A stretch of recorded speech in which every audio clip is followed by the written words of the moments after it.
حضرت فاطمه معصومه که مدفون هستند در شهر قم و شهر قم منور است و مبارک است با قبه شریف ایشان و بارگاه ایشان. ایشان شخصیت بسیار جلیل القدر و بسیار عظیم و بسیار بسیار والا مرتبه از امامزادگان بی مثل و بی نظیر می باشند.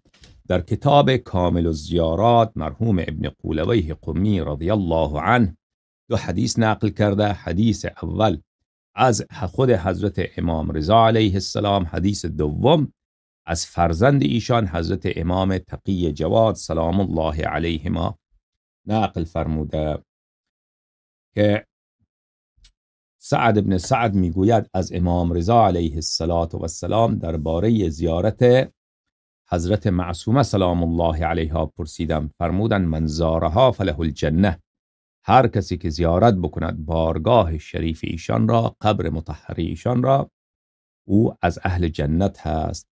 و باز حدیث بعدی از حضرت امام جواد علیه السلام من زار قبر عمتی بقم فله الجنه، هر کسی که زیارت بکند قبر عمه بزرگوار من حضرت معصومه سلام الله علیها را، از برای او هست بهشت. پس ایشان شخصیت بسیار عظیم القدر و جلیل القدر هستند.